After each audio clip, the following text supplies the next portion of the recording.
नमस्कार, आदाब। Crime petrol city crimes अध्याय के आज के एपिसोड में आप सबका स्वागत है।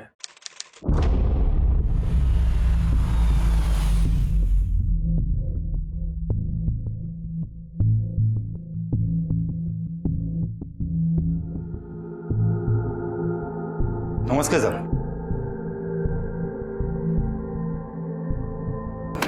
साहब ये पटेल साहब ने आपके लिए भेजा है।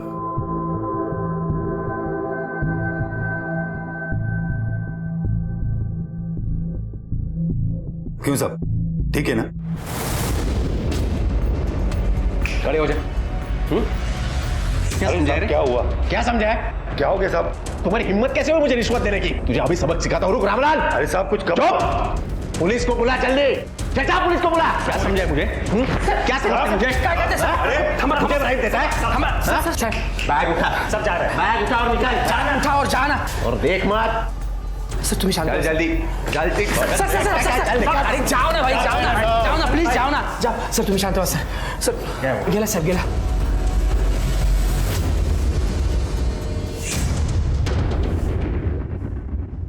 क्या है? चलो काम पे।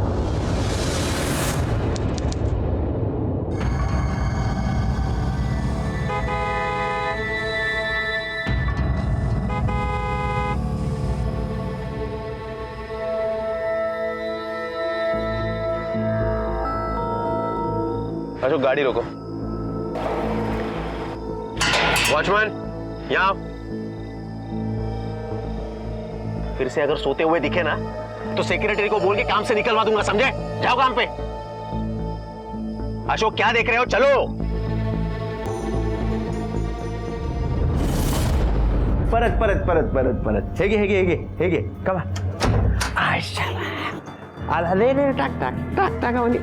प्रकाश, तुम इतना गुस्सा क्यों करते हो? शांत रह के बात किया करो ना। अभी जब तुम वॉचमैन पे चिल्लाए थे तो देखा था ना, अवनी कितना डर गई थी। और तुम तो काम पे चले जाते हो, पीछे से हम दोनों अकेले होते हैं। अगर किसी ने हमें नुकसान पहुंचाने की कोशिश की तो? नेत्रा, कुछ नहीं होगा। मैं उन लोगों पे खाली फुकट गुस्सा नहीं होता। वो लोग अपना काम ठीक तरह से नहीं करते ना, इसलिए मुझे गुस्सा आता है बस। और मेरी बच्ची स्ट्रांग है, कुछ नहीं होगा उन्हीं को। स्ट्रांग देखा, कुछ नहीं होगा उन्हीं को, कुछ नहीं होगा।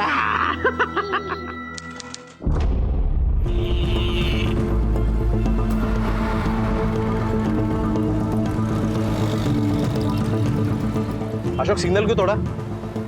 अशोक ये क्राइम है, मालूम है ना?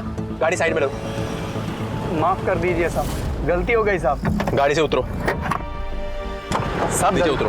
गलती हो गई साहब। कल से आने की कोई जरूरत नहीं है। साहब नॉनसेंस। लाखों करोड़ों की आबादी वाले शहर में हमारे अपने, हमारे दोस्त उंगलियों पर गिनने वाली गिनती के बराबर होते हैं, जो हमारे व्यवहार, प्यार, गुस्से और हमारी दूसरी भावनाओं को समझते हैं। लेकिन अगर कोई इंसान किसी से भी बदजबानी करे या किसी अनजान आदमी के अहम को ठेस पहुंचाए तो उसके परिणाम अक्सर घातक साबित हो सकते हैं। कोई क्यों किसी दूसरे को अपने अहम को चोट पहुंचाने देगा? हमारा आज का ये एपिसोड एक ऐसी कहानी कहता है जहां इंसान अगर किसी दूसरे को कम आके या उसके साथ बुरा बर्ताव करे तो अंजाम भयानक हो सकते हैं। हमें पता ही नहीं चलता कि हमारा बुरा बर्ताव कब हमारे लिए घातक साबित हो सकता है। ऐसे नहीं करते, आप तो बहुत समझदार हो, है ना? यहाँ बैठो। नेत्रा छोड़ो, मेरी बेटी मेरे हाथ से दूध पिएगी, है ना? हो या इकडे या। आय शाबाश। स्ट्रॉन्ग पापा की स्ट्रॉन्ग बेटी, है ना? और मेरी बेटी बड़ी होके बनेगी IAS ऑफिसर। यस, चलो। नहीं बस हो गया। तुम ही इतने गुस्से वाले हो। अगर ये भी गुस्सेल बन गई तो ये कोई IAS वाईएस नहीं बनने वाली, ये तो डांसर बनेगी। देखते नहीं हो सॉन्ग सुनते ही कैसे डांस करती है? ऑफिसर बनेगी, डांसर नहीं। ऑफिसर नहीं बनेगी, डांसर बनेगी। चलो दूध पियो। देखो देखो देखो देखो, आगे आ गई गाड़ी आ गई। क्या बात है। पीछे दबाओ। आय शाबाश। जाओ खेलो। सर आपने बुलाया? वो देसाई बिल्डर की फाइल का क्या हुआ? काम हो गया? सर वो विनायक तैयार कर रहा है रिपोर्ट, पता नहीं तैयार है कि नहीं, पूछना। जब मैंने काम तुम्हें दिया था तो विनायक क्यों कर रहा है वो? इसलिए क्योंकि तुम काम चोरी करना चाहते हो। सिर्फ कुर्सी पे बैठ के ना कुर्सी गर्म करने की तनख्वाह मिलती है तुम्हें, काम तो करते नहीं, नीमक की तरह चाट रहे हो सिर्फ डिपार्टमेंट को बस। सर वो मेरे बेटे का एग्जाम था और वैसे भी छुट्टी पे था। बहाने बनाना बंद करो, जाओ विनायक को बुला के लेके आओ। आओ नहीं, ए पानी। अब खड़े खड़े क्या देख रहे हो, जाओ विनायक को बुला के लेके आओ। जी। ये पीछे गया, अरे क्या हुआ? हाँ अब आगे आगे आगे। कौन खेल रहा है गाड़ी से? चलो आज फुल टाइम पास करते हैं, है ना? ये लो, ये पहन लो। अपर्णा, विद्या, तयार झालात का? बाबा मी रेडी आहे. अरे वाह, मस्त दिसतेस हं? छान छान। बाबा हाँ, हम मूवी देखने के बाद पानी पूरी खाने जाएंगे ना? अरे पानी पूरी भी खाएंगे, लंच भी करेंगे और उसके बाद आइसक्रीम भी खाएंगे, पर तब जब तुम्हारी माँ तैयार होगी। बोलो अपनी माँ को। आई विद्या, क्या चिल्ला रहे हैं दोनों? चलो निकलना है हमें। 2 मिनिट तो दे दो. अरे यार लेट हो जाएगा. बरं 2 मिनिटं द्या मला. पटकन तयार हो, उशीर होईल आपल्याला जायला. कोण आलंय? रुक, मैं देखता हूँ. तू आवर पटकन, आवरा. जगन्नाथ बोलो. प्रकाश सर ने बुलाया. विद्या, प्रकाश सरांनी बोलवलंय. तुम्ही तयार व्हा, मी जाऊन येतो. हाँ दिखाओ तो. हे वो देखो, एप्पल कौन खाएगा? कौन खाएगा? सर, हाँ तुम्ही बोलवलंत मला. हाँ, वो देसाई बिल्डर की फाइल का क्या हुआ? काम हो गया ना? सर कल तक हो जाएगा, थोड़ा ही काम बचा है. वो क्या है ना कि संडे है आज, इसलिए फैमिली को लेके पिक्चर देखने जा रहा हूँ. इसीलिए सर मैं बहाने बनाना बंद करो. काम नहीं करना है तो साफ साफ बोल दो ना. तुम्हें क्या फिल्म देखने में इंटरेस्ट है, उसको बेटे के एग्जाम में इंटरेस्ट है. एक काम करो, जाओ जाओ जाओ फिल्म जाओ, नहीं तो जर्नल रूम में जाओ. सर नहीं, लेकिन अगर कल सुबह तक फाइल रेडी नहीं हुई ना तो प्रमोशन भूल जाओ. मैं करता हूँ. नहीं, जाओ जाओ फिल्म देखो, जाओ.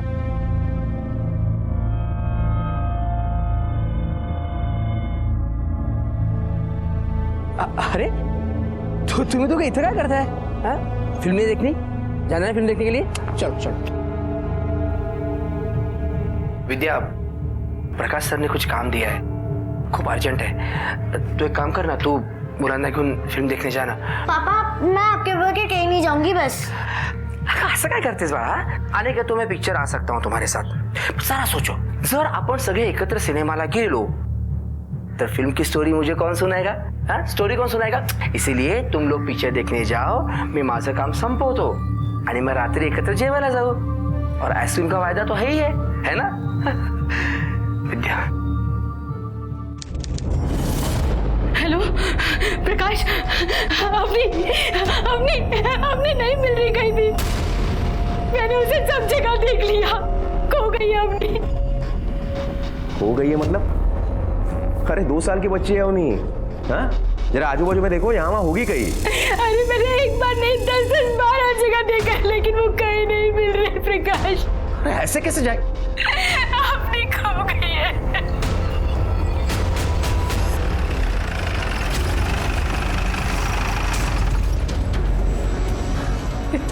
दिवसभर काय करतेस काय काय घरात? एक लड़की नहीं संभाली जाती. हद कर दी लापरवाही की. तुम्हें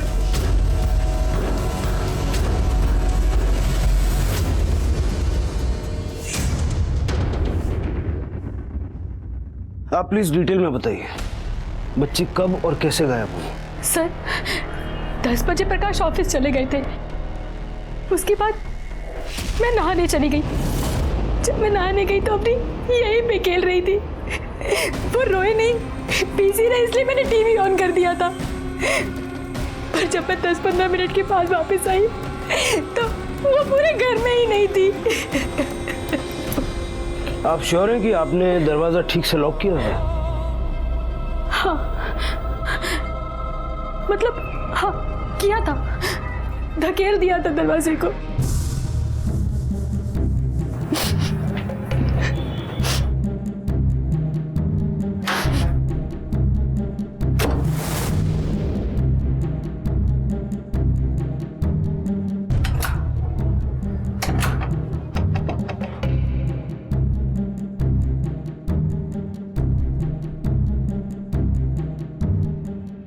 हो सकता है कि इस लैच की वजह से दरवाजा लॉक ही नहीं हुआ और खुला रह गया हो, और किसी ने बच्चे को अकेले यहाँ पर देख लिया और इस बात का फायदा उठा के उसने बच्चे को अगवा कर लिया।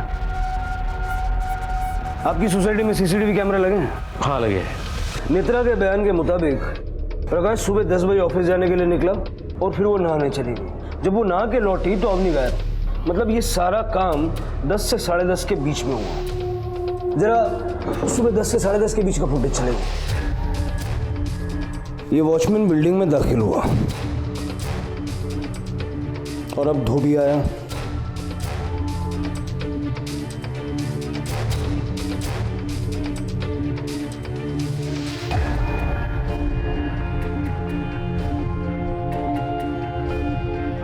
और अब नेत्रा भागी भागी सी बाहर आई।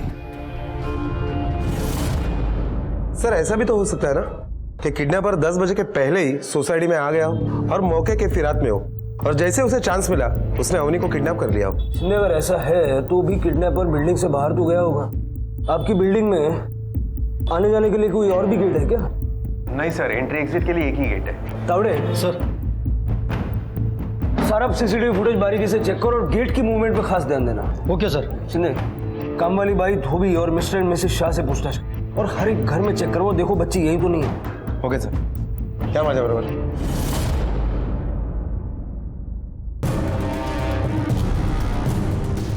2 साल की बच्ची अवनी लापता थी। इस बात के आसार कम ही थे कि वो खुद कहीं जा सकती थी, तो कोई तो था जो उसे अगवा करके ले गया था, लेकिन कौन?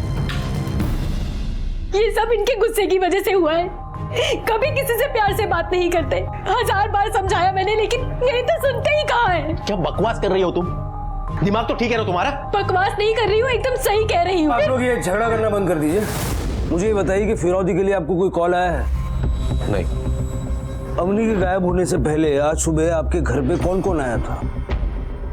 रोज की तरह सुबह 8 बजे हमारी काम वाली बाई कावेरी आई थी, लेकिन ये उसके ऊपर भी बेवजह चिल्लाने लगे। तुम्हें मालूम है अवनी, एक परी थी, छोटी सी, बहुत खूबसूरत, बिल्कुल तुम्हारी तरह। वो अपने पापा की हर बात मानती थी। तुम मानती हो ना, वैसे। साहेब, मला थोडे ऍडव्हान्स पैसे पाहिजे होते। बच्चे की स्कूल की फीस भरनी है। एडवांस बिडवांस कुछ नहीं मिलेगा। इससे पहले 10 बार तुम्हें पैसे दे चुका हूँ, उसका हिसाब कौन देगा? और क्या काम करती हो तुम? छोटी बच्ची है घर में। ये देखो, धूल देखो। ये ऐसे पेपर वगैरह फक्त जागेवर ठेवले म्हणजे काम नाही होत। साफ सफाई करा जरा। साहब, लेकिन बच्चे की पढ़ाई का सवाल है। एक बार बोला ना पैसे नहीं मिलेंगे तो नहीं मिलेंगे। कामाल जा।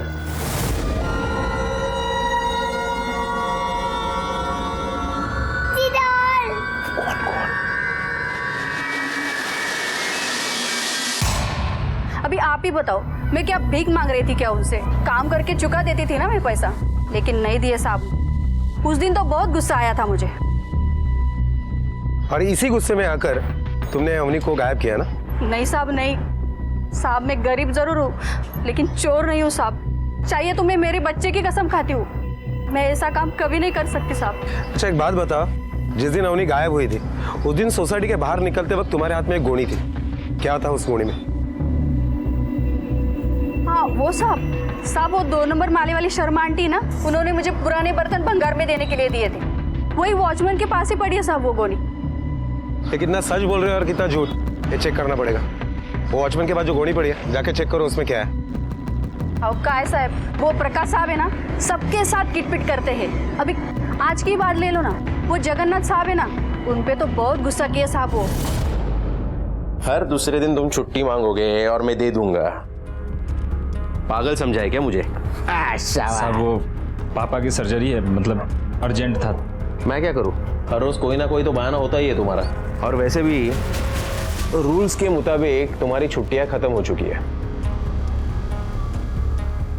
हो कि नहीं? और फिर भी तुम छुट्टी मांग रहे हो, तो इसके बाद छुट्टियां नहीं मिलेंगी।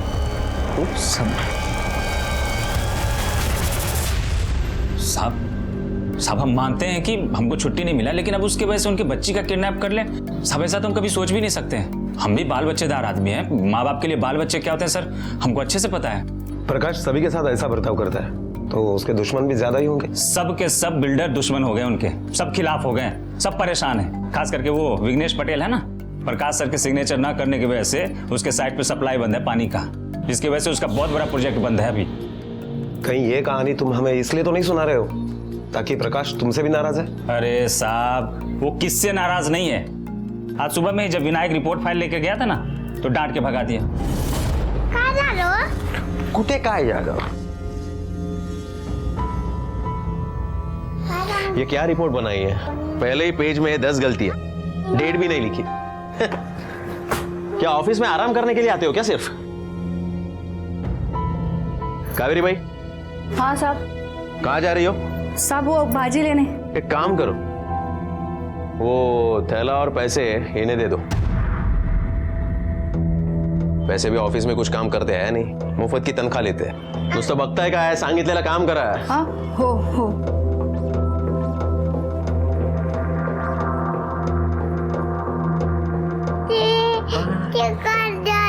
कहाँ जा रहे हो?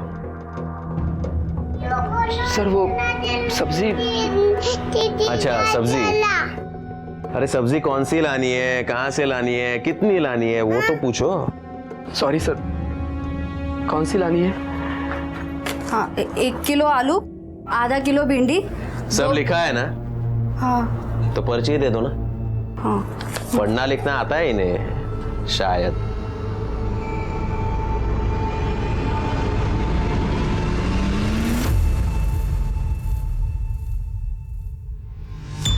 सर मैंने उसे सजा इसलिए दी क्योंकि वो अपनी गलती ना दोहराए और काम चोरी ना करे, बस। मिस्टर प्रकाश, आप इन लोगों के सीनियर ऑफिसर हैं। आपकी पोस्ट आपको किसी की इंसल्ट करने की इजाजत नहीं देती। ये लोग आपके खिलाफ कंप्लेंट भी कर सकते हैं। सर विनायक एंड त्याची बायको आले। बोलो। हो सर या।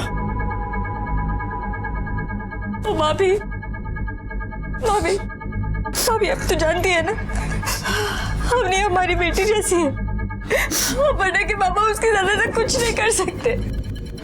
अब जानती है ना भाभी, पता नहीं ना। भैया भैया मैं आपके आगे हाथ जोड़ती हूँ। सर तुम ही साथ में ना सर, तुम आप जरा मेरे साथ चलिए। प्रकाश जिस तरह का बर्ताव आपके साथ करते हैं, आपको कभी गुस्सा नहीं आता? बहुत गुस्सा आता था सर। कभी कभी सोचता था मैं अपनी जान दे दूं, पर खुद को रोकता था, ये सोचकर कि मेरे मरने के बाद मेरे बच्चों का क्या होगा। फोन देना।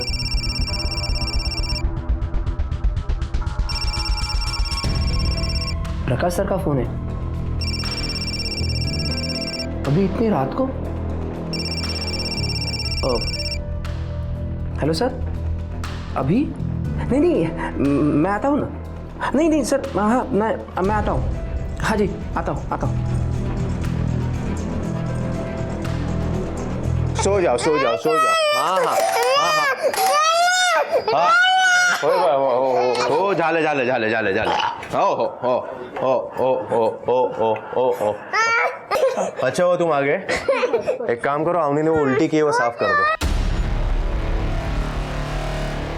प्रकाश ये क्या कर? साहब एक काम करो, इसी लेके अंदर जाओ। प्रकाश मैंने जो कहा है वो करो। साहब मैं वो। हाँ तुम, और हाँ ठीक से साफ करना। क्या देख क्या रहे हो? नौकरी प्यारी है ना? एक काम करो, बाल्टी अंदर रखी है और कपड़ा किचन में, वो ले लो, ठीक तरह से साफ करो।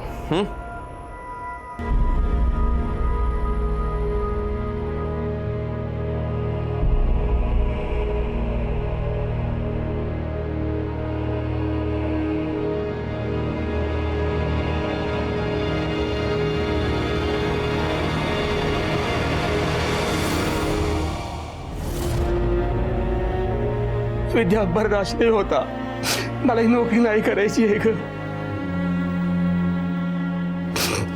इस आदमी ने खून के आंसू रुलाए हैं।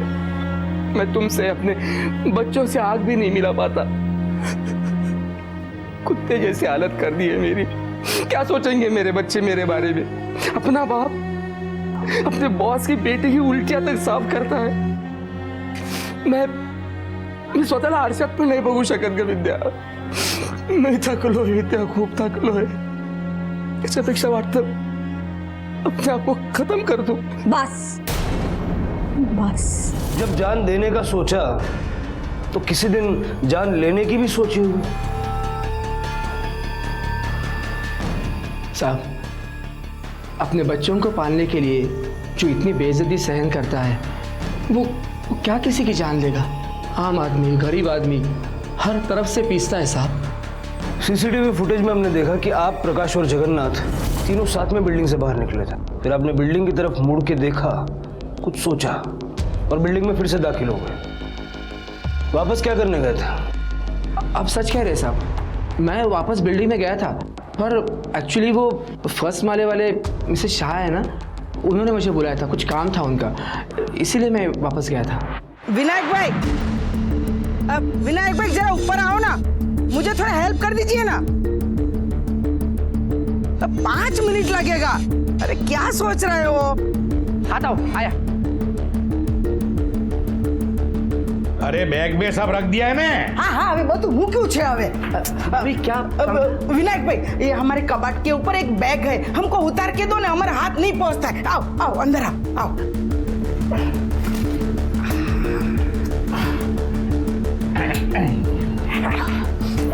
आप लोग कहीं बाहर जा रहे हो क्या? हाँ, हम लोग एक जरूरी काम से 2-3 महीने के लिए बाहर काम जा रहे हैं। अच्छा, चलता हूँ, लेट हो रहा है मुझे। Happy journey. साहब, अगर कपड़ों के साथ बच्चा उठाया होता तो दूसरे बिल्डिंग में थोड़ी जाता साहब, कहीं और जाता ना साहब। और दूसरे घरों में 2-3 बार मैंने अपनी गठरी भी खोली थी साहब, तो उनको तो बच्चा दिखता ना साहब, और वो आपको बोल देते। किस किस के घर पे गया था तू? साहब, बी विंग में 305 और ए विंग में पहला माला शाह साहब के यहाँ, खास करके उनके काम से गया था। और उस दिन ज्यादा कपड़े निकले भी नहीं थे साहब बिल्डिंग से। ये बात तो हम भूल ही गए, मिस्टर एंड मिसेस शाह को तो बच्चे ही नहीं थे, बल्कि 2 साल पहले पुलिस ने उन्हें अरेस्ट भी किया था बच्चे खरीदने के जुर्म में, लेकिन वो बच गए क्योंकि उनके खिलाफ पुलिस को कोई सबूत नहीं मिला। मतलब उन्होंने बच्चा खरीदा नहीं था, लेकिन जब रेड गिरी तब वहां वो मौजूद थे। लेकिन उस इंसिडेंट के बाद सोसाइटी में कोई बातचीत नहीं करता था उनसे। बाकी कुछ मालूम नहीं है साहब, बस इतना बोले थे कि 1 महीने के लिए गांव जा रहे हैं। और कोई ऐसी बात जो तुम्हें अजीब लगी हो? हाँ साहब, एक बात हमको समझ में नहीं आई, उनके घर में कोई भी छोटा बच्चा नहीं है साहब, फिर भी छोटे बच्चे का कपड़े दिए थे इस्त्री करने को, वो भी एकदम नया साहब। ये लीजिए आपकी 2 साड़ियां, ये आपके 5 शर्ट। अरे ये छोटी बच्ची के कपड़े किधर से आ गए? लगता है किसी और के कपड़े गलती से आपके कपड़े में रख दिया। ये भाई, ये कपड़ा हमारा अच्छे, रेवा दो। 1 मिनट, तुम दोनों बाहर आओ। बाहर आओ, जरा आत्मले बक, कुछ बच्चा वगैरह मिल जाके देख।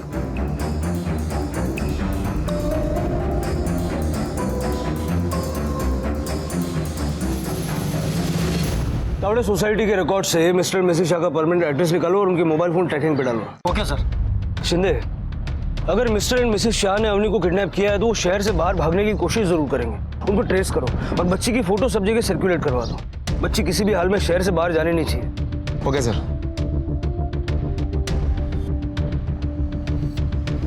3 साल की अवनी जोशी 5 घंटे से गायब है।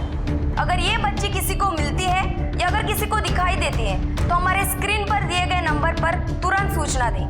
आपका एक मिस कॉल किसी की जिंदगी, किसी की खुशियों को बचा सकता है।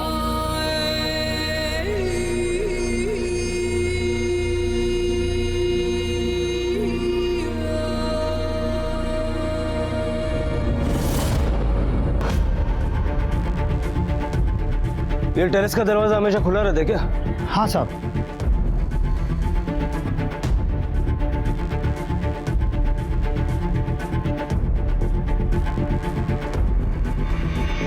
सर, ये छोटे बच्चे का कड़ा मिला। आप पहचानती हैं इसे? ये तो हमारी अम्मी का है, हमारी बेटी का है ये। मतलब बच्ची को अगवा करके यहीं लाया गया था, उसे बिल्डिंग से बाहर ले जाते हुए भी किसी ने देखा नहीं। इसका मतलब या तो बच्ची को ऊपर से किसी ने नीचे फेंक दिया है या फिर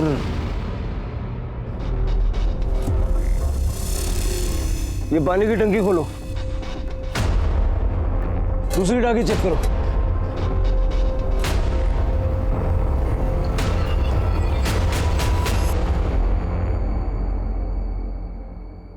बिल्डिंग के पीछे झाड़ियों में चेक करते हैं, आओ।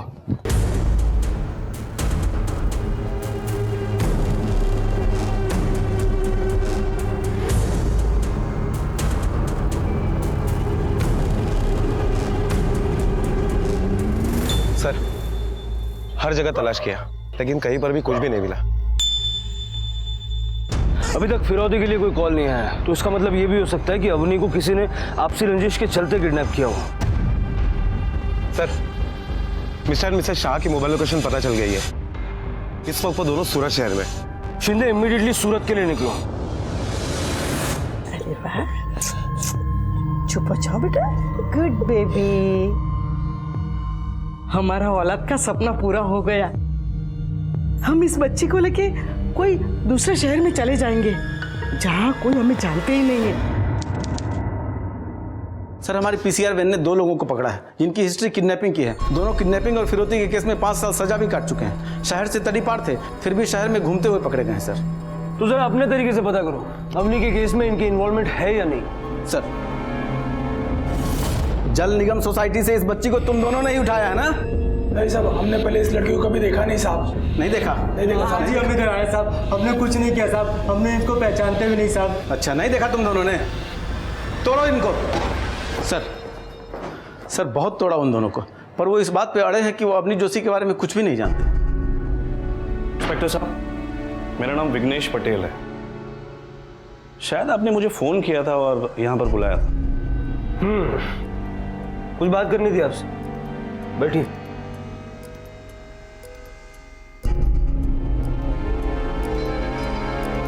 कहिए। प्रकाश जोशी, मैंने सुना उसकी ईमानदारी ने आपको काफी परेशान कर रखा है। आपका एक बड़ा सा प्रोजेक्ट अटका हुआ है। देखिए, मुझे उस बात की टेंशन नहीं है क्योंकि मैं जानता हूं ये प्रोजेक्ट मेरा टाइम पे हो जाएगा। बिल्कुल, आप जानते हैं अपनी बच्ची की जान को बचाने के लिए वो आपको वाटर सप्लाई तो देगा ही, और इसीलिए उसकी बच्ची को आपने किडनैप किया। इंस्पेक्टर साहब, एक्चुअली मुझे ये सब करने की जरूरत नहीं है। ऐसे बहुत सारे ईमानदार ऑफिसर्स आए और गए, और इस तरह के लोग ज़्यादा टाइम एक जगह टिक नहीं पाते, और इनकी ईमानदारी ही इन्हें दर दर भटकाती है। और मेरे पास ये इन्फॉर्मेशन भी है कि उसके ट्रांसफ़र ऑर्डर्स हेड ऑफिस से निकल चुके हैं, तो मैं ये सब क्यों करूँगा?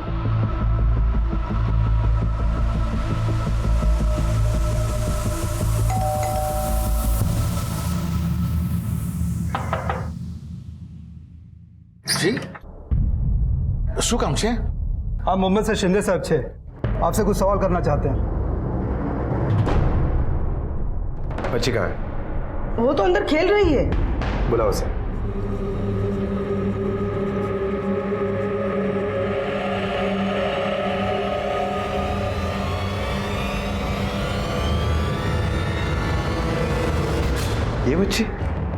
ये बच्ची किसकी है?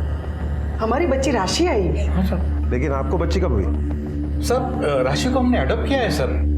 पिछली बार हमने बच्चा खरीदने की कोशिश की थी, लेकिन बाद में हमें पता चला कि वो हमारी बहुत बड़ी गलती थी साहब। इस बार हमने राशि को अडॉप्ट किया है, लीगली अडॉप्ट किया है साहब। हमारे पास लीगल पेपर्स भी है अडॉप्शन के साहब। लेकर आइए साहब।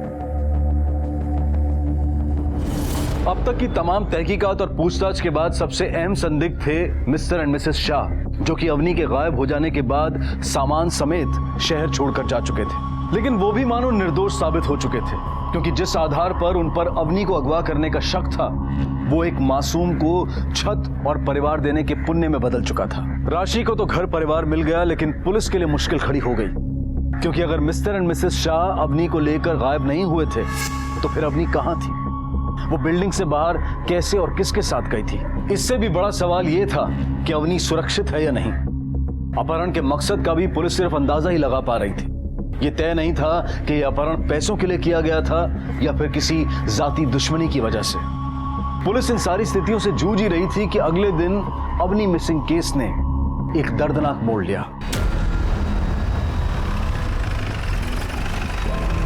सर बॉडी को सबसे पहले इन्होंने देखा था। हाँ बॉडी सर उस तरफ है। चल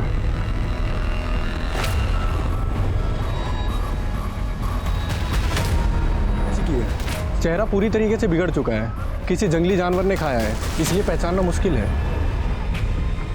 सर हो सकता है कि ये बॉडी अवनी की हो, क्योंकि अवनी भी 2 साल की है। बच्ची की बॉडी पे जो कपड़े हैं उससे पहचान करवाने की कोशिश करते हैं। बॉडी को पोस्टमार्टम के लिए भेजो। Okay sir. नहीं 2-3 दिन तो मैं नहीं आ पाऊंगा ऑफिस में। एक काम करो, वो फाइल घर पे भेज दो, ठीक है? मैं बाद में फोन करता हूं।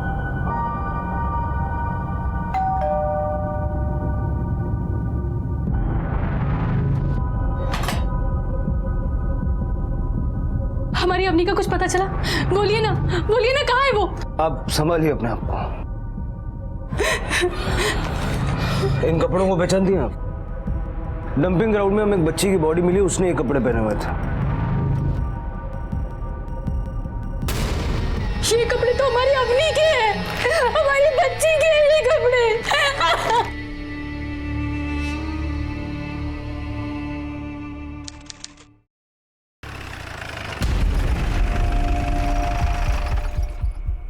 सर वो छोटी बच्ची अवनी जोशी, उसकी पोस्टमार्टम रिपोर्ट आ गई है। इस रिपोर्ट के मुताबिक बच्ची के बॉडी पर कोई सेक्सुअल असॉल्ट के निशान नहीं है और बच्ची की मौत 15 मई को सुबह 10 से 12 बजे के बीच में हुई। बच्ची के गले पर कोई भारी चीज से प्रेशर बनाया गया जिसमें उसकी विंड पाइप चोकअप हो गई और उसी में उसकी मौत हो गई। शिंदे, इसका मतलब है कि किडनैपर ने अवनी को अगवा किया और उसे टेरेस पे ले गया, उसका गला दबा के उसको मार दिया और फिर किसी सुनसान जगह पे जाके उसको फेंक दिया।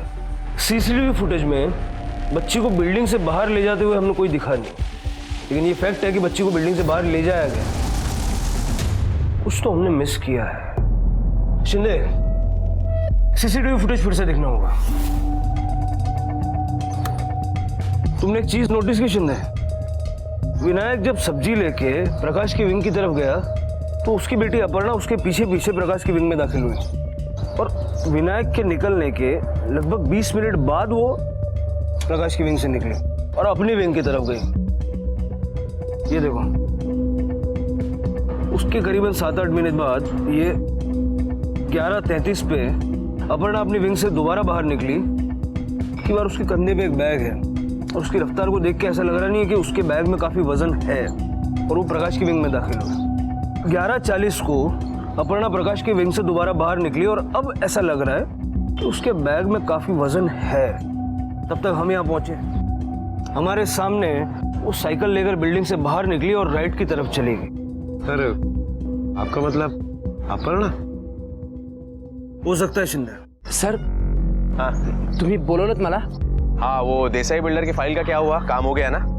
सर कल तक हो जाएगा, थोड़ा ही काम बचा है। वो क्या है ना कि संडे है आज, इसीलिए फैमिली को लेके पिक्चर देखने जा रहा हूँ, इसीलिए सर मैं बहाने बनाना बंद करो, काम नहीं करना है तो साफ साफ बोल दो ना। मैं वो हाँ तुम, और हाँ ठीक से साफ करना। क्या देख क्या रहे हो? नौकरी प्यारी है ना? एक काम करो, बाल्टी अंदर रखी है और कपड़ा किचन में, वो ले लो, ठीक तरह से साफ करो।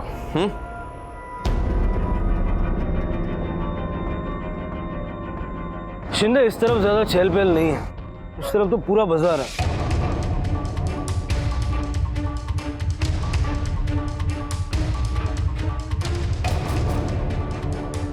उस रेस्टोरेंट में एक सीसीटीवी लगा हुआ है, उसका फुटेज चेक करते हैं, शायद हमारे हाथ कुछ लग जाए।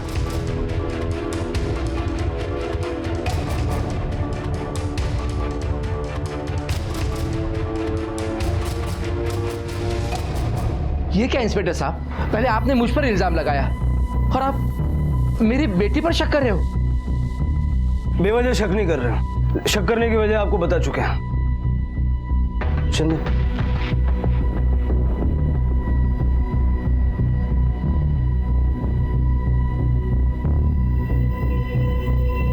ये बीना सेठी है, एनजीओ से है। बच्चों से पूछताछ करते समय इन्हें साथ रखना हमारे लिए जरूरी होता है।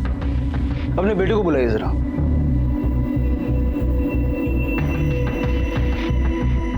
आओ बेटा, आओ बैठो, घबराओ मत। बैठो। शिंदे,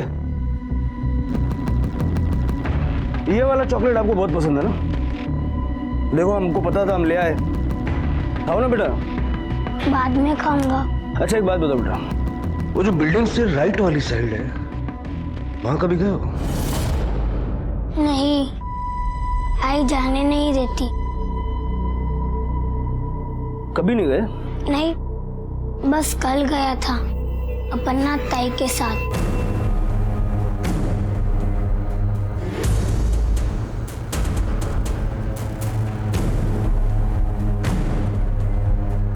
उधर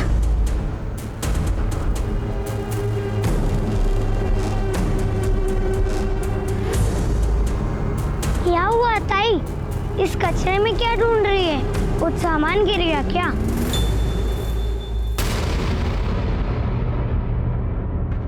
जाओ खेलो। शिंदे,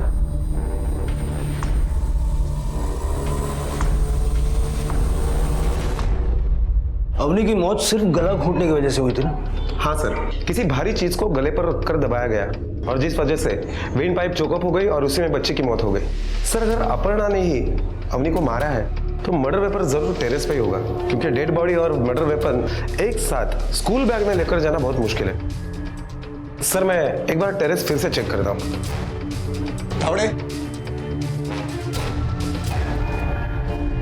हमें अपर्णा से बात करनी है, बुलाई उससे।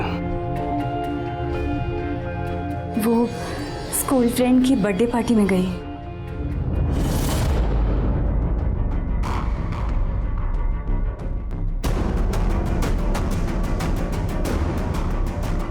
सर ये देखिए, पाइप का टुकड़ा बिल्कुल अलग पड़ा है। सर ये डंडा मिला है, इस ढेर से बिल्कुल अलग पड़ा था। शायद हो सकता है कि यही मर्डर वेपन हो। तुरंत इसे फॉरेंसिक लैब भेजो और फटाफट फिंगरप्रिंट्स मंगवाओ। सर क्या आपको अभी भी लगता है कि एक 14 साल की बच्ची ये खून? सर अगर 14 साल की बच्ची ने खून किया भी होगा तो उसे भरपूर जोर लगाना पड़ा होगा। वो बच्ची काफी तड़पी होगी, रोई होगी। शिंदे मैं तुम्हारी फीलिंग समझ सकता हूँ, लेकिन हम जिस प्रोफेशन में हैं एक से एक भयानक केस देखने को मिलते हैं।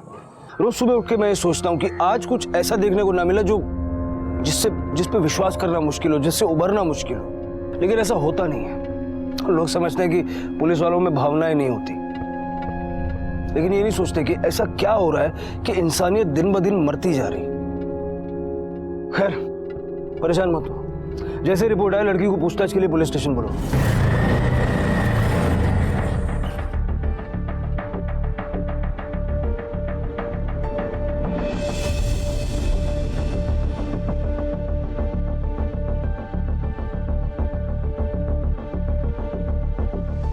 बाबा, आप मुझे यहाँ क्यों लाए हो? मैं अंदर नहीं जाऊंगी। आपने कहा तू घबरो मत कोस, उन्हें सिर्फ तुमसे कुछ बात करनी है। और तू डर क्यों रही है? हाँ मैंने तेरे साथ जो भी सच है सीधा सीधा बोल। हाँ?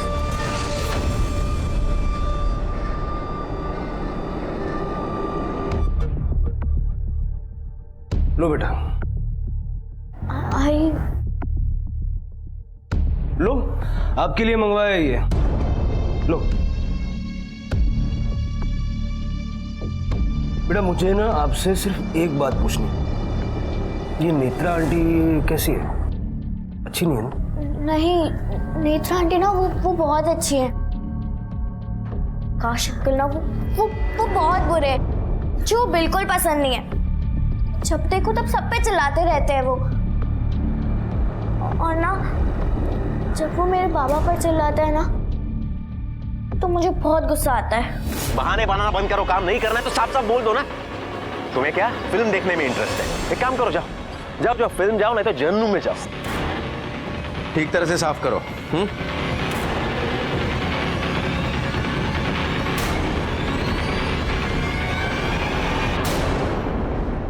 विद्या बर्दाश्त नहीं होता, मला ही नोकरी नहीं करायची है। उस बंदे ने खून के आंसू रुलाए हैं। मैं तुमसे अपने बच्चों से आग भी नहीं मिला पाता। कुत्ते जैसी हालत कर दी है मेरी। ऐसा लगता है खत्म कर दूं अपने आप को। जास्त जगण्यापेक्षा मरणं चांगलं ना ग विद्या? झालं तुमचं? बस बस। अगर आप चले गए ना तो हम तीनों अपनी जान दे देंगे। नहीं, ऐसा नहीं। पूरे दिन चल रहे हैं ना, कट जाएंगे।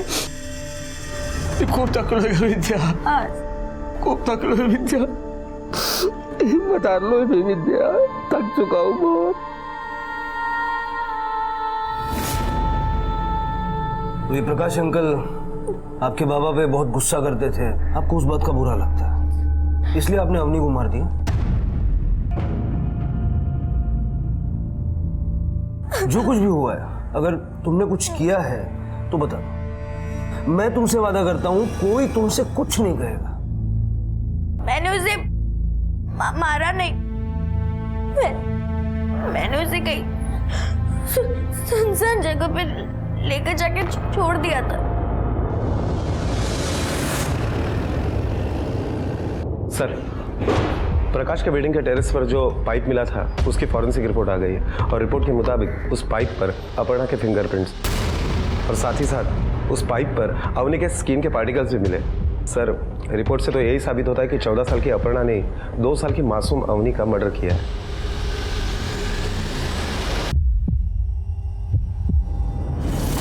वो प्रकाश अंकल ने मेरे बाबा को बहुत रुलाया था, इसलिए मैं भी उन्हें रुलाना चाहती थी, उन्हें रोता हुआ देखना चाहती थी।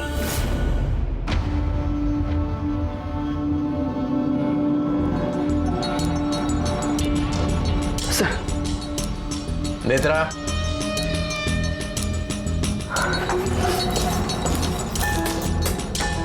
भाई साहब, आपको आधा किलो भिंडी बोला था ना, ये तो 1 किलो है। एक काम ढंग से नहीं करते तुम। क्या बोला था? पर्ची दी थी ना, पढ़ना आता है ना? फिर अरे ऑफिस में काम नहीं करते, यहां तो ठीक से करो। एक को छुट्टी चाहिए, एक को काम नहीं आता। क्या है अब? पैसे मैं ही करूं हिसाब? ना भी बोलो, कुछ भी करो, चलो ऑफिस के लिए। एक को छुट्टी चाहिए।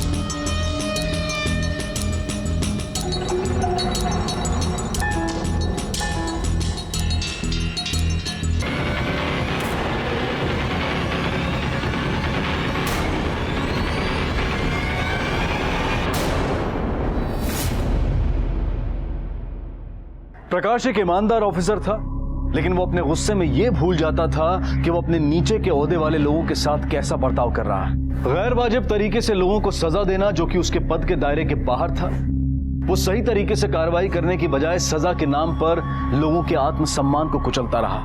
विनायक अपने बच्चों और अपने परिवार को देखकर बेइज्जती का घूंट पी गया, लेकिन 14 साल की बच्ची अपर्णा, जिसके लिए उसके पिता हीरो थे, उसका दिल और दिमाग उनका यह अपमान बर्दाश्त नहीं कर पाया और वो अवनी की हत्या जैसा संगीन अपराध कर बैठी। उसका गुस्सा ज्वालामुखी बनकर फटा और पिघलते लावे में प्रकाश का परिवार और अवनी बह गई और खुद अपर्णा का भविष्य भी इसकी भेंट चढ़ गया।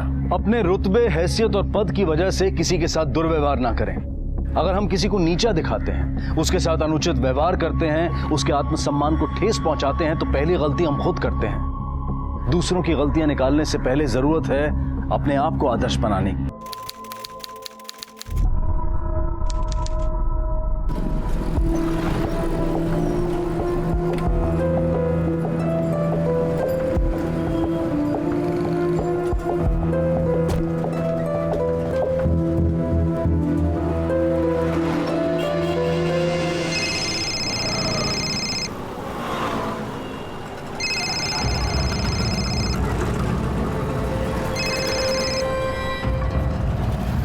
अनिकेत मुझे अभी अभी ऑफिस के बाहर छोड़ के गए हैं।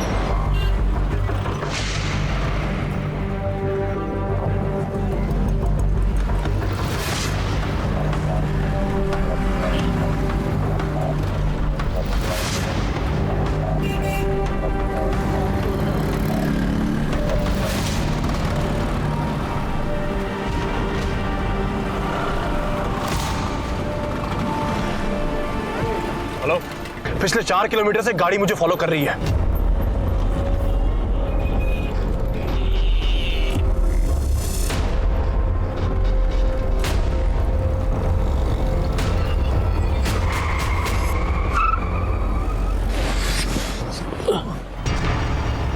अनिकेत,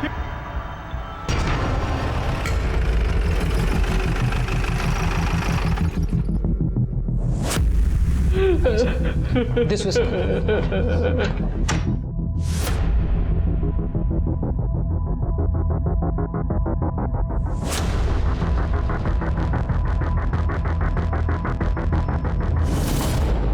सर विक्टिम को जब यहाँ लाया गया था वो ऑलरेडी डेड था। मुझे इसकी डिटेल रिपोर्ट चाहिए। Sure sir.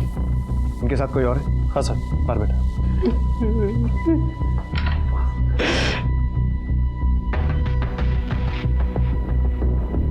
मैं इंस्पेक्टर राजन मलिक। आप इनके साथ थे? जी सर, मैं और अनिकेत दिल्ली जा रहे थे। आपका नाम? सपन मुखर्जी। सर अनिकेत मेरा बेस्ट फ्रेंड था। आप दोनों दिल्ली क्यों जा रहे थे? सर मैं और अनिकेत एक नया बिजनेस स्टार्ट करने वाले थे, उसी के लिए ऑफिस स्पेस देखने जा रहे थे। सर मैंने, अनिकेत और उसकी वाइफ अमृता ने अभी लंच किया। उसके बाद हमने अमृता को ऑफिस ड्रॉप किया सर। अनिकेत! कहाँ है अनिकेत? नमन बोलो ना, अनिकेत को क्या हुआ? बोलो क्या है वो? अनिकेत! अनिकेत! ये अनिकेत की वाइफ है? जी सर। अनिकेत! अनिकेत! उठिए ना! अनिकेत उठिए ना! क्या हो गया आपको? नमन क्या हुआ इनको? अनिकेत! अनिकेत! हमारे बीच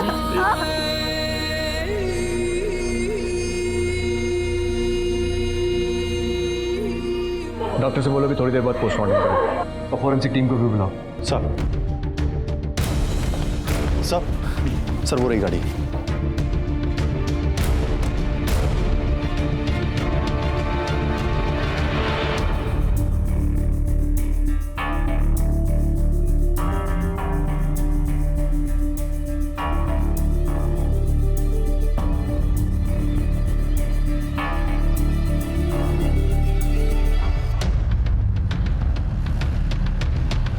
रोको। यही जगह बोली थी ना? हाँ। देखो चारों तरफ कुछ मिलता है तो।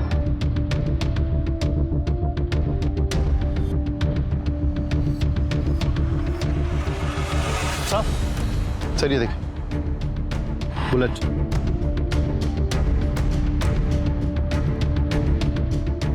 और सर ये देखिए,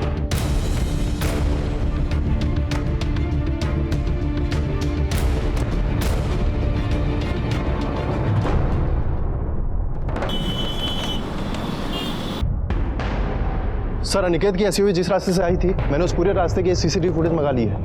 गुड। ऐसा करो, अनिकेत के दोस्त अपन को कल थाने बुलाओ।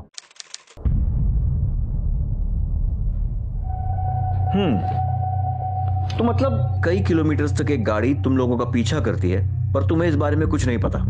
फिर एक आदमी तुम लोगों की तरफ गन निकालता है, पर गोली सिर्फ अनिकेत को मारता है और भाग जाता है, और साथ में बैठे शख्स को कुछ नहीं करता। सर जब अनिकेत ने झटके से गाड़ी रोकी, तब मुझे पता चला कि दूसरी गाड़ी ने फोर्सफुली उसको गाड़ी रोकने पर मजबूर किया सर उस गनमैन ने अनिकेत पे गन पॉइंट की हुई थी। सर उसने गाड़ी रिवर्स करने की कोशिश की, पर तब तक उसने अनिकेत पे गोली चला दी सर। और सर अनिकेत।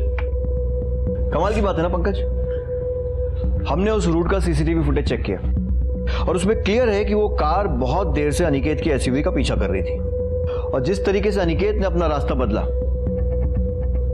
उससे यह साफ है कि अनिकेत को भी पता चल गया था कि कोई उसका पीछा कर रहा है, और तुमने कुछ नहीं देखा।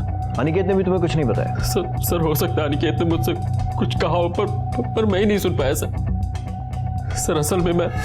चलो ध्यान रखना अपना, ठीक है? आप भी ध्यान रखना। सर मैंने ईयरफोन्स लगाए हुए थे और सर अपने एक दोस्त से टेक्स्ट पे बात कर रहा था। सर हो सकता है अनिकेत ने मुझसे कुछ कहा हो, पर मुझे पता ही नहीं चला। और सर मैंने हुडी भी पहनी हुई थी, तो अनिकेत को भी पता नहीं चला होगा कि मैंने ईयरफोन्स लगाए हुए हैं। अच्छा, संगीत प्रेमी है। गुड।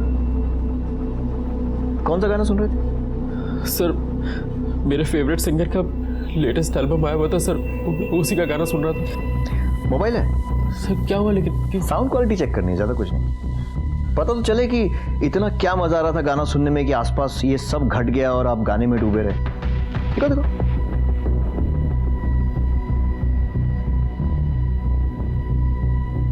सुना? नहीं सर। पॉज्ड है। सर मैं सिर्फ इतना जानता हूँ कि अगर उस दिन पब्लिक ने शोर नहीं मचाया होता तो उस गनमैन ने सर वापस से फायर कर दिया होता। तो मतलब तुमने उस आदमी का चेहरा नहीं देखा? सर मैं आपको बता तो चुका हूँ कि उसने अपना चेहरा ढका हुआ था और सर उसने हुडी भी पहनी हुई थी, जैसे तुमने पहनी थी कल। हाँ सर, पर उसकी हुडी थोड़ी अलग थी। मतलब तुमने ऐसा कुछ भी नोटिस नहीं किया जिससे हमें उस गनमैन को पकड़ने में मदद मिले? सर टैटू, सर उसके राइट हैंड पे एक टैटू बना हुआ था सर। कैसा टैटू?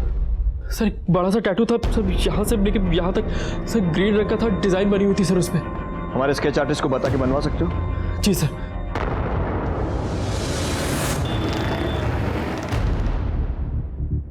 सर सपन ने कंफर्म किया है, गनमैन के हाथ में कुछ ऐसा ही टैटू बना हुआ था।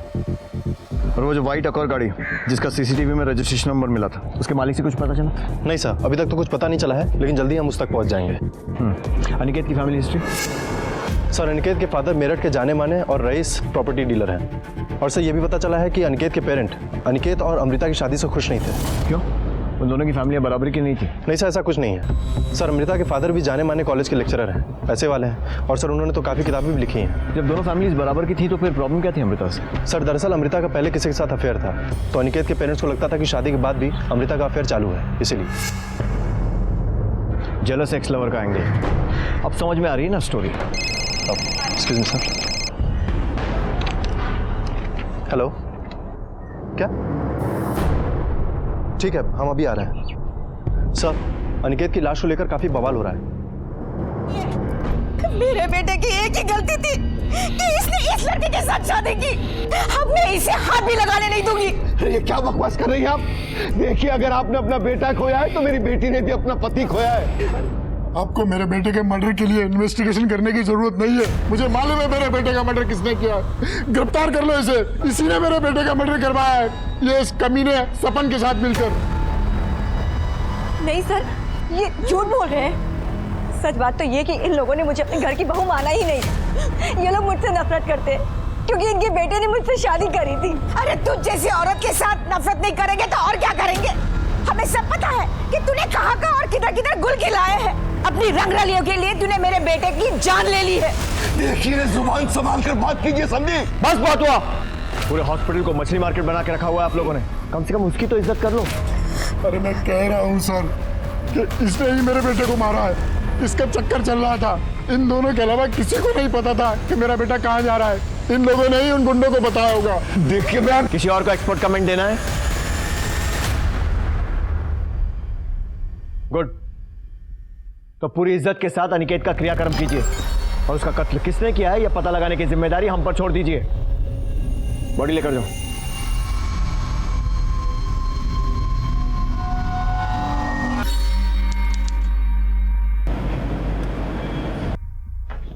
सर। हाँ पंकज। सर एक बुरी खबर है।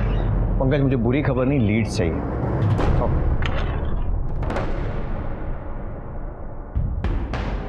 बोलो क्या बुरी खबर है? सर जो कार अनिकेत के एसयूवी का पीछा कर रही थी उसका रजिस्ट्रेशन नंबर UP 14XX4400 फर्जी है सर। इस नंबर की कोई भी एक और कार रजिस्टर्ड नहीं है सर। वाकई में बुरी खबर है। ऐसा करो, इस नंबर के आसपास के जितने नंबर्स हैं उनकी पूरी सीरीज चेक करो और देखो उनमें से कोई व्हाइट अकॉर का नंबर है। अंधेरे में तीर चलाने जैसा है, पर क्या पता निशाने पर लग जाए।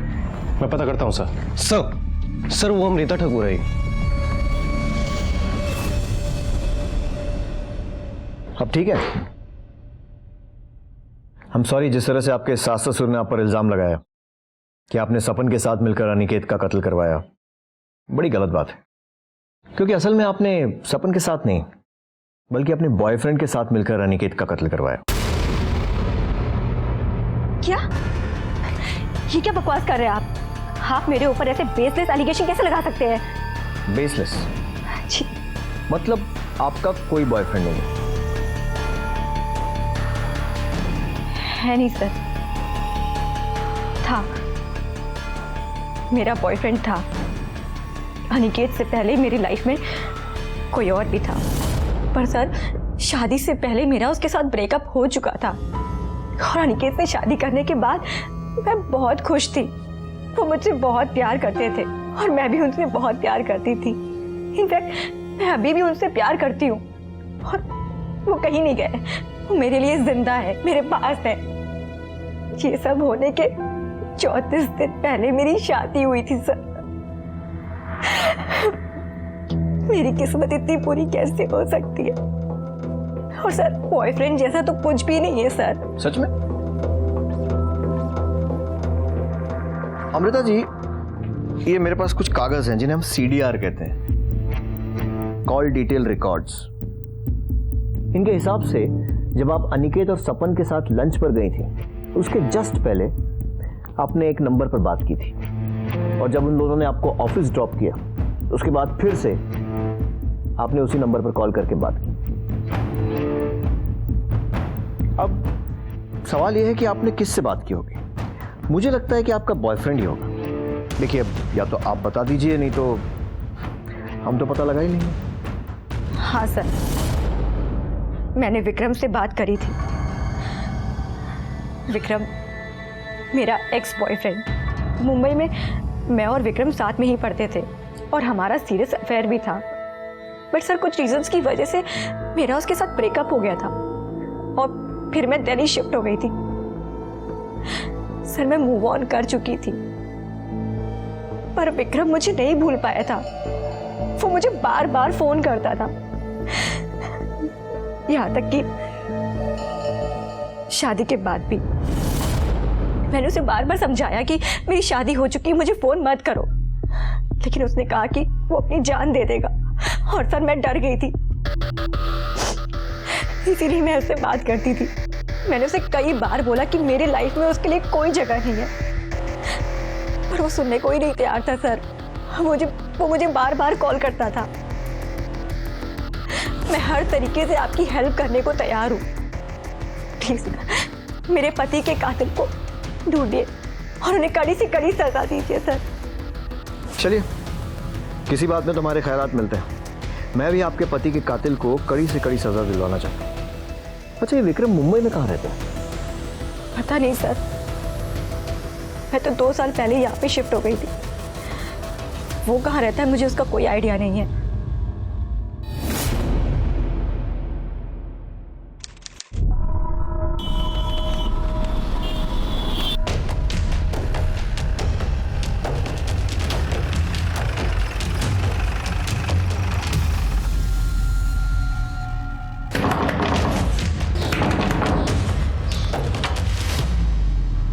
विक्रम जी।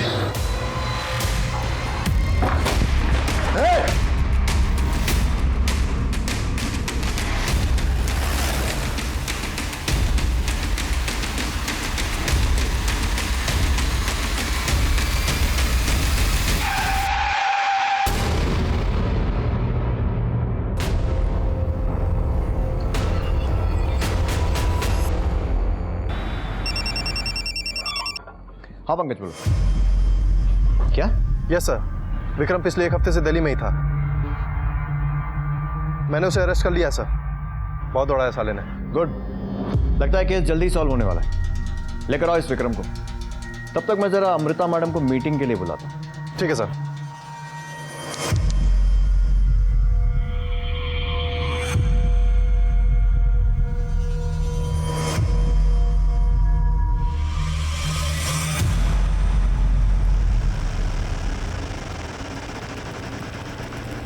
आइए, बहुत सारे सवाल पूछने हैं आपसे और आपको तो पता ही होगा कि मैं आपसे क्या पूछने वाला हूं। अब मैं आपसे सवाल पूछूंगा, फिर आप इनकार करेंगी, फिर मुझे आपसे सख्ती करनी पड़ेगी, फिर आप डर जाएंगे और फिर सब कुछ बताएंगे। इसमें ना बहुत सारा टाइम वेस्ट होगा हम दोनों। तो बेहतर है कि आप खुद ही मुझे सब कुछ बता दो। क्यों? बैठिए।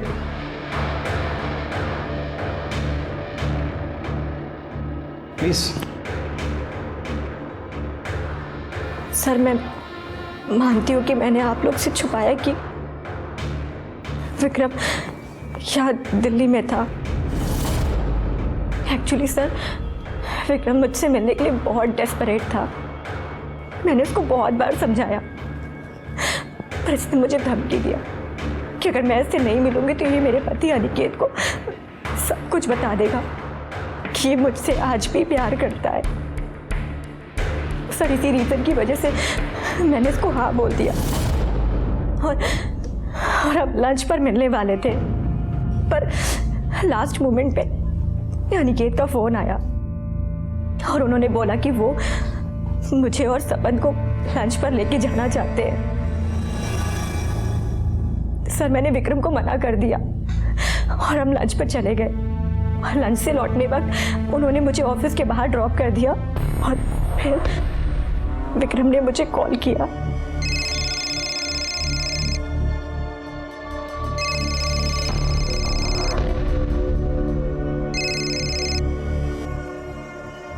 अनिकेत मुझे अभी ऑफिस के बाहर छोड़ के गया है। तुम यहाँ क्या कर रहे हो? तुम्हारा इंतजार। बट डोंट वरी, तुम्हारा इंतजार करने की तो मुझे आदत हो चुकी है। एनीवेज, अपना ऑफिस नहीं दिखाओगी? हाय अमृता।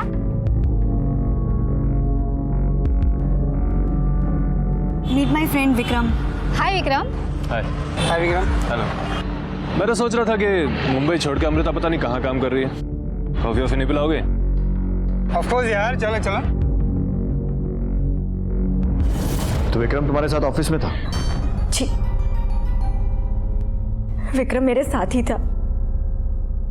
जब मुझे फोन आया कि सब लोग अनिकेत को हॉस्पिटल लेकर जा रहे हैं, विक्रम ने मुझसे कहा कि वो भी हॉस्पिटल चलना चाहता है, पर मैंने उसको मना कर दिया सर, बिकॉज आप तो जानते हैं मेरे इन-लॉज वो मेरे पर कैसे कैसे एलिगेशंस लगाते हैं। इसी वजह से मैंने किसी को नहीं बताया कि विक्रम यहाँ दिल्ली में है। पर आई डोंट नो कि ये बात सपन को कैसे पता चल गई। मैंने उसको रिक्वेस्ट किया कि ये बात वो किसी को भी ना बताए। उस वक्त इतनी सारी चीज़ें थी हैंडल करने को, सब कुछ इतना कॉम्प्लिकेटेड होते जा रहा था और मैं नहीं चाहती थी कि कॉम्प्लिकेशंस और बढ़ जाए। तो फिर तुम पुलिस को देखकर भागी क्यों थे? सर, अमृता ने मुझे बताया था कि पुलिस को हमारे ऊपर शक है, तो मैं डर गया था सर। पुलिस को अमृता और विक्रम पर शक था, लेकिन अमृता के ऑफिस में पता करने पर वहां के स्टाफ ने यही बताया कि विक्रम उस दिन उन सब के साथ ऑफिस में ही मौजूद था जब अनिकेत का कत्ल हुआ। पुलिस को लगा था कि वो ये केस जल्दी ही सुलझा लेंगे। पुलिस को एक जरा सी आस नजर आई थी, लेकिन वो भी गलत साबित हुई और फिर उन्हें उस वाइट गाड़ी का नंबर मिला था जो कि फर्जी था। यहां तक कि उसके आसपास की सीरीज के सभी नंबर खंगालने के बाद भी उनके हाथ सही नंबर नहीं आ रहा था। इंस्पेक्टर मलिक के कहने पर बाकी की टीम ने एनसीआर रीजन के रिकॉर्ड्स चेक करने शुरू किए और सीसीटीवी फुटेज और सपन के बयान के आधार पर पुलिस ने उस हत्यारे का हुलिया मीडिया में जारी किया, जिसमें खास तौर पर उस हत्यारे के टैटू को दिखाया गया और पुलिस ने हत्यारे की सूचना देने वाले को 5 लाख का इनाम देने का इश्तिहार भी निकलवाया। उन्हें उम्मीद थी कि इस तरह से जल्द ही कोई ना कोई उनके सामने जरूर आएगा, लेकिन जो उनके सामने आया वो एक बड़ी साजिश की तरफ इशारा कर रहा था। सर एक इन्फॉर्मेशन मिली है। कोई 5 लाख का इनाम क्लेम करने आया है क्या? नहीं सर, अनिकेत के कॉल रिकॉर्ड से कुछ मिला है। सर ये देखिए, अनिकेत ने आखिरी कॉल अपने फूफा जी ललित चौधरी को किया था और सर ये ललित चौधरी उस दिन मॉर्ग में भी था। हाँ, तो हो सकता है ऐसे ही कॉल किया हो। इसमें अलग क्या है? अलग है सर ये ललित और अनिकेत के पिता श्याम पहले बिजनेस पार्टनर्स थे। बाद में इन दोनों फैमिली में कट्टर दुश्मनी हो गई पिछले कई सालों से। और सर र्यूमर्स है कि इस ललित के बेटे अखिलेश ने एक धमकी दी थी कि वो पूरी ठाकुर फैमिली को खत्म कर देगा। चलो जरा इन फूफा जी से भी मिलते हैं, इनके कॉल रिकॉर्ड्स भी निकलवाओ, पता करें इन फूफा जी की नाराजगी का कारण।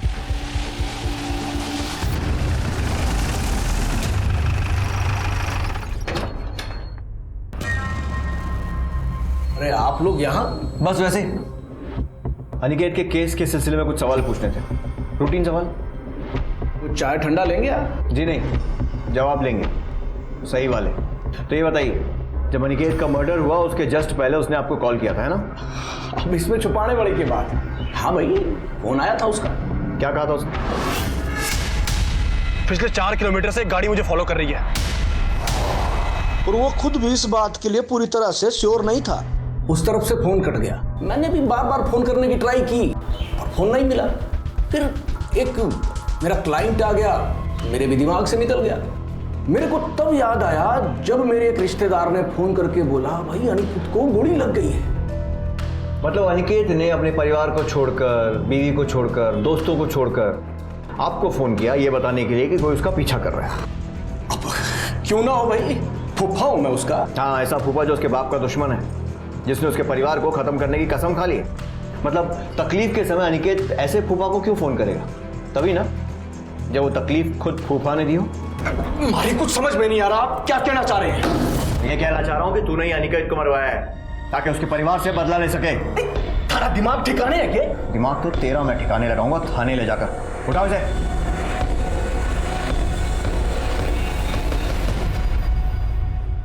बहुत गलती कर रहे हैं। ये देख, ये नंबर जिस पर पिछले महीने तूने 2 बार बात की थी, किसका है? हजारों फोन करता हूं, अब किस किस को याद रखूंगा? मैं याद दिलाता हूं। बिरजू नाम है उसका, सुपारी लेता लोगों को मारने की। याद आया? हाँ, वो बिरजू को फोन किया था अनिकेत की सुपारी देने के लिए। अब क्या करता मैं? अनिकेत ने मेरे को धमकी दी थी कि पूरे परिवार को मार डालूंगा। मेरे को तो बड़ा गुस्सा आ रहा था, पागल हो गया था मैं। जैसे ही मारा गुस्सा शांत हुआ, मैंने मन बदल लिया। मन नहीं बदला है तो अपनी बात बदल रहा है। तू नहीं मरवाया ना अनिकेत को?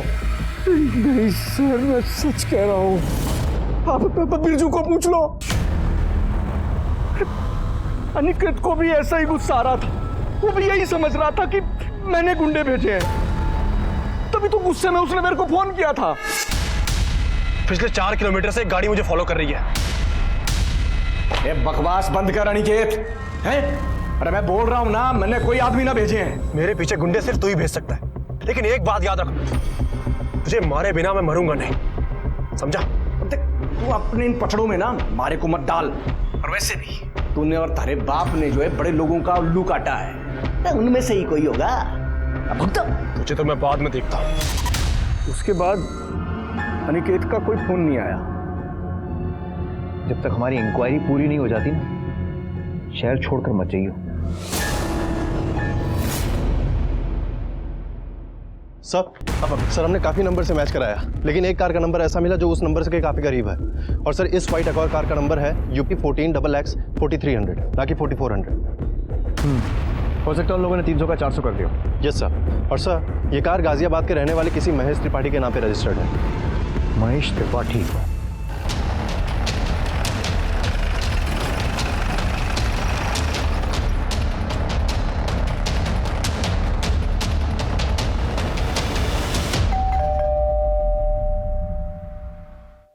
महेश त्रिपाठी?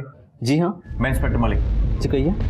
व्हाइट अकॉर गाड़ी नंबर UP 14XX 4300 आपकी है? जी मेरी थी, अभी नहीं मेरी। मतलब? सर मैंने 3 महीने पहले किसी को बेच दी। किसे? एक जवान सा लड़का था, शशि सिन्हा नाम था। शशि सिन्हा? उम्र क्या होगी इसकी?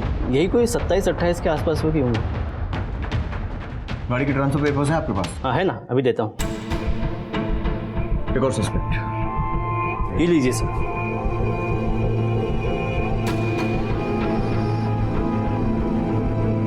क्या है इसमें? कुछ भी क्लियर नहीं है। ओह सॉरी सर, थोड़ी सी गलती से ग्रेवी गिर गई थी इसके ऊपर। उसके बारे में कुछ और बता पाएंगे? ज़्यादा कुछ नहीं पता उसके बारे में, लेकिन हाँ उसके हाथ में छोटा सा टैटू था।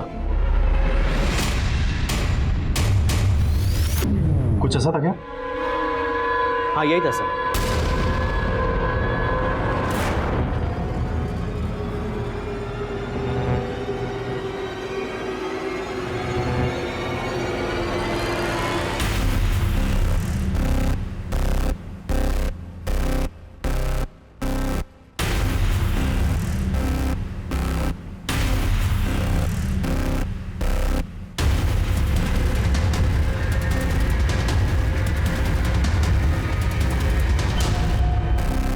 मैंने बोला था ना तेरे को। अरे हाँ यार, मुझे लगा था यहाँ कोई नहीं रहता है। 1 हफ्ते से यहाँ बाहर भी बहुत कम निकलता है।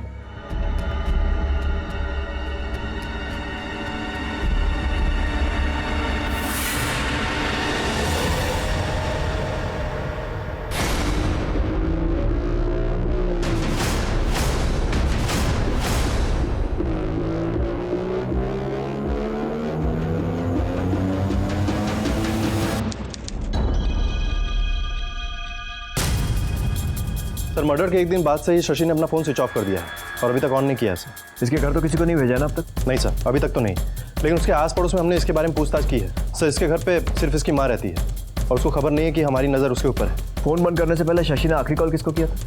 सर किसी पिंटू चड्ढा नाम के आदमी को। पता करो इस पिंटू चड्ढा के बारे में, शायद उसके जरिए हम शशि तक पहुँच सकते। अब पूरी भाजी कितने की थी? पूरी भाजी 40 रुपए की।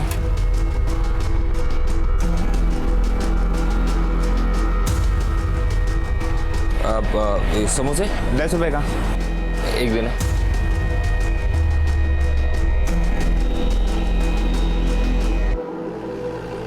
अरे सुनो, ये मकान नंबर 248/7 किधर है? इधर चलो।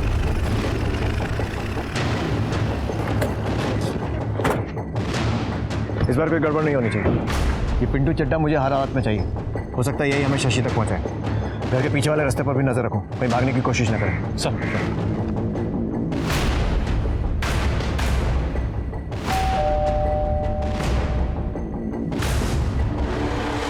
कौन चाहिए?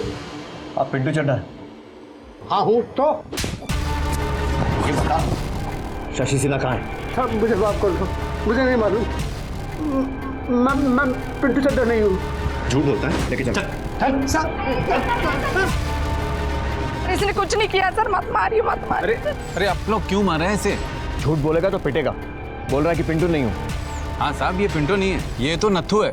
अरे यहाँ बेर और इमली का ठेला लगाता है और ये बीवी है उसकी। तो पिंटू चड्ढा कहाँ है? वो तो मर गया अभी कुछ ही दिन पहले। कोई बीमारी हुई थी उसे, कोई आगे पीछे था नहीं, तो हम लोगों ने पैसे इकट्ठे करके उसका क्रियाक्रम कर दिया था। साहब ये घर खाली पड़ा था तो मैं अपने परिवार के साथ आकर यहाँ रहने लगा।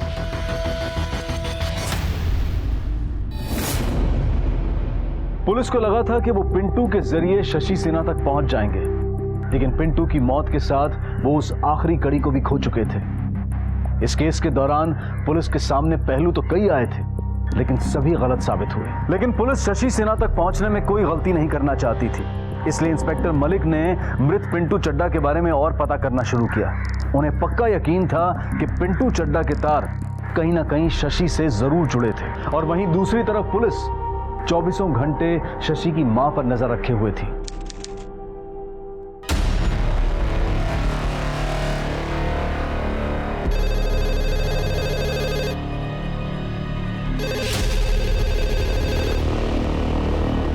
हेलो हेलो माँ, अब शशि बोल रहा हूँ। शशि बेटा, कहाँ हो तुम?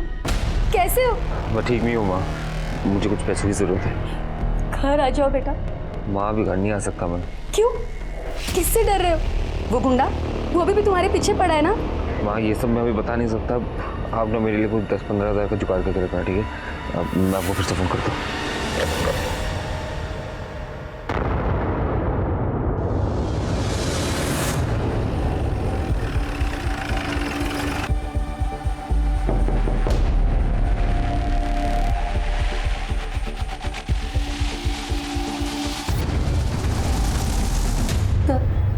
हमारा शशि जब बहुत छोटा था ना, तभी उसके पापा गुजर गए थे। उसके बाद भी वो बहुत मेहनत करता था, पढ़ाई में बहुत होशियार था।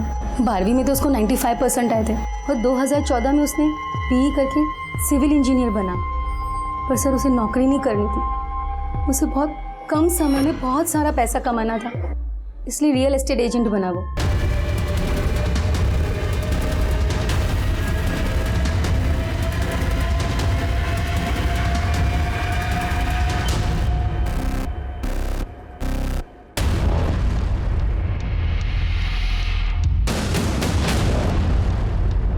और फिर उसने ढेर सारे पैसे कमाना शुरू कर दिए। सर शुरू में तो सब कुछ ठीक चल रहा था, फिर उसने एक फ्लैट की डील की जिस पर केस चल रहा था। बेचारा बहुत बुरी तरीके से फंस गया था, उसका बिजनेस डूबने लगा, इसीलिए उसने एक लोन लिया। किससे लोन लिया था उसने? वो पिंटू है, पिंटू चड्ढा। मुझे तो एक आंख नहीं भाता है वो।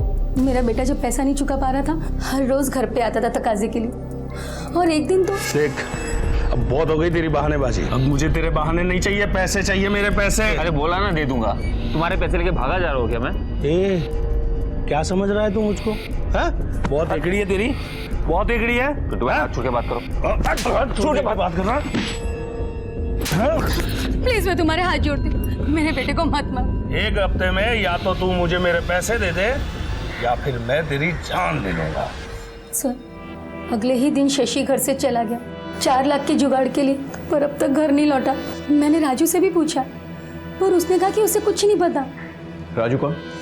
सर मैकेनिक है, मेरे बेटे की गाड़ी देखता है। कौन सी गाड़ी है शशि के पास? सफ़ेद एक और है सर। UP 14XX4400, यही नंबर है ना? तो उस दिन से शशि से ना तो आपकी बात हुई न राजू की। जी नहीं। आप एक माँ हैं, अपने बेटे की खातिर कम से कम आपको झूठ नहीं बोलना चाहिए। सर उसका फ़ोन आया था पैसों के लिए, वही तो वो बोल रहा था। मैंने उससे पूछा भी कि क्या वो गुंडा उसका पीछा कर रहा है, उसे परेशान कर रहा है, लेकिन उसने मुझसे कुछ भी नहीं कहा। सर प्लीज़ मेरे बेटे को बचा लीजिए। देखिए फिलहाल हम लोग जा रहे हैं, लेकिन हमारा एक आदमी 24 घंटे आपके घर पर नजर रखेगा।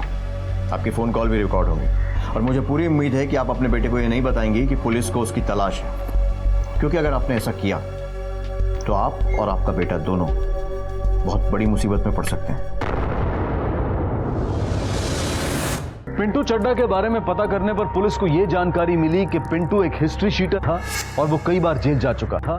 और आखिरी बार जब पिंटू जेल गया था तो वहां वो एक दूसरे अपराधी धर्मपाल शर्मा यानी कि धर्म के काफी करीब आ गया था। और जेल से निकलने के बाद भी पिंटू अक्सर फोन पर धर्म से बातें किया करता था। अब पुलिस ये शक कर रही थी कि हो सकता है कि धर्म, पिंटू और शशि मिले हुए हों और ये कोई गैंग है जिन्होंने ये हत्या सुपारी के लिए की हो।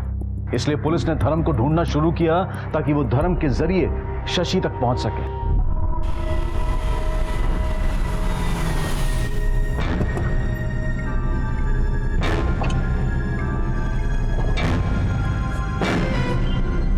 जाओ ऐश कर। क्या बात है धर्मपाजी, आप तो सच में धर्मात्मा बन गए। 100 का नोट दे दिए। अरे हम तो पैदाइशी धर्मात्मा है।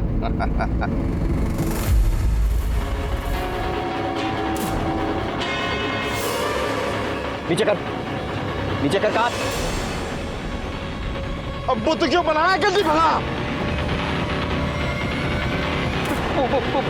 पुलिस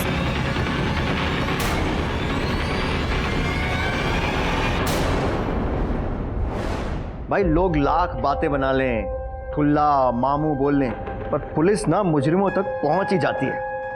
अच्छी बात है ना? पर पता पुलिस की बुरी बात क्या है? मारती बहुत है। और हमारे पंकज को तो खास मजा आता है मुजरिमों को मारने में। तो मार खाने से बच जा और अनिकेत के मर्डर के बारे में सब कुछ सच सच बता दे। माता रानी दी सो साहब, मैंने कुछ नहीं पता।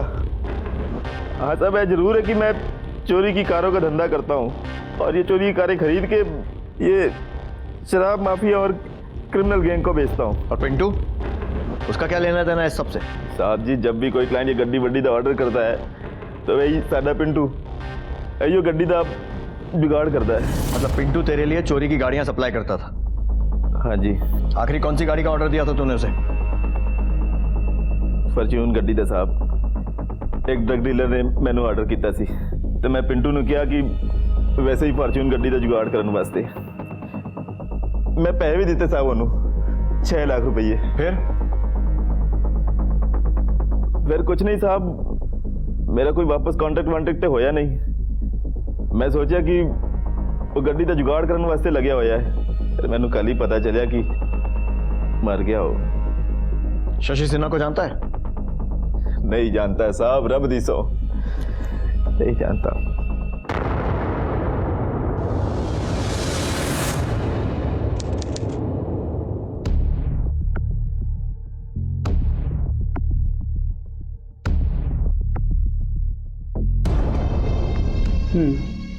ठीक है, हम इसे निकाल सकते हैं। कितने लगेंगे? तकरीबन 2 लाख।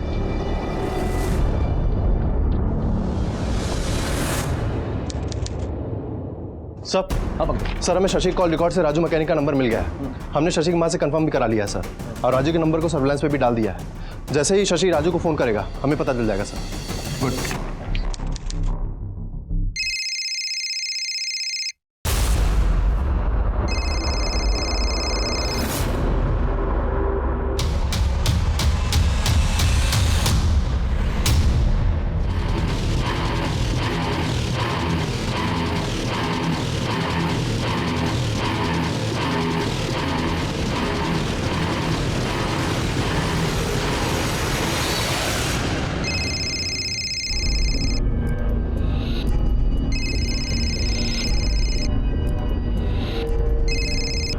हेलो।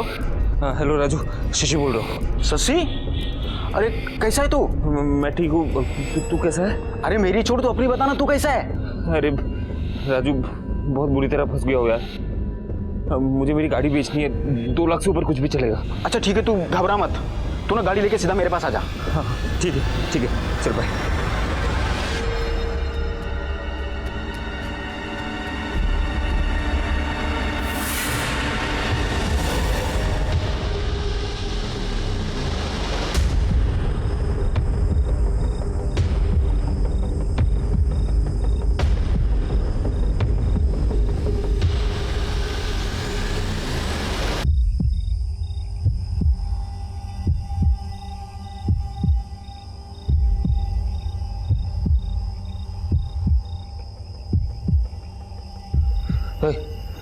राजू का है? मैं शशि, राजू को बुलाओ यार। क्या काम है? अरे मिलना है उससे। पहले हमसे तो मिल लो।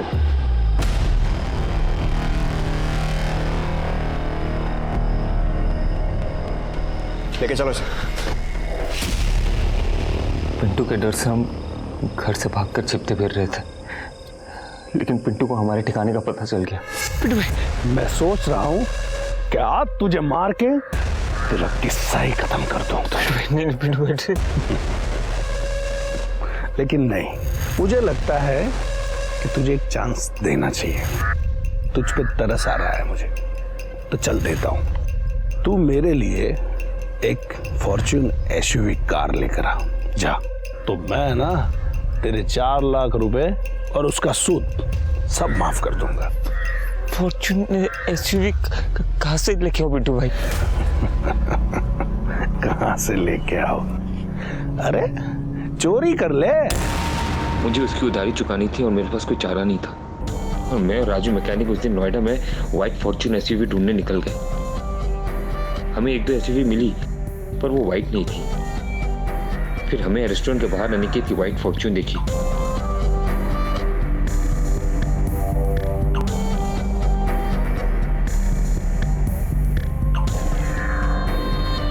ये देख एकदम नया माल है। हाँ ये चलेगा यार, क्या करें?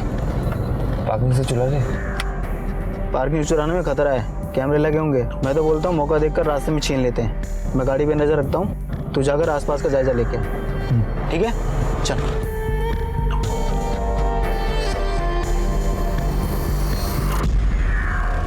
तो तू सही मौके की तलाश में बैठा था कि उसे मार कर एसयूवी चुरा ले? नहीं सर, हम उसे मारना नहीं चाहते थे सर। हम तो बस अपनी जान बचाने के लिए वो गाड़ी चुराना चाहते थे, ताकि हमारी लोन माफ हो जाए। और हमारा बैड लक भी देखिए ना सर, हमें अब जाके पता चला कि पिंटू मर चुका है। यही बात हमें पहले पता चल चुका होता तो पिंटू का डर हमारे सर पे नहीं होता। लेकर जाओ। पुलिस के हाथ अनिकेत का असली कातिल लग चुका था। शशि को अपने किए हुए अपराध की सजा जरूर मिलेगी, लेकिन कुछ सवाल ऐसे हैं जो शायद कभी खत्म नहीं होंगे। आखिर वो ऐसी कौन सी चीज है जिसे पाने के लिए इंसान ना सिर्फ अपने भविष्य को दांव पर लगा देता है, बल्कि किसी मासूम की जिंदगी से खेलने से भी बाज नहीं आता? क्यों एक सुनहरे सपने के लालच में जानबूझकर इंसान अपराध की अंधेरी सुरंग में खोता चला जाता है? ऐसी महत्वाकांक्षा का क्या फायदा कि इंसान अपराध के दलदल में धंसता चला जाए? शशि सिन्हा एक इंजीनियर था।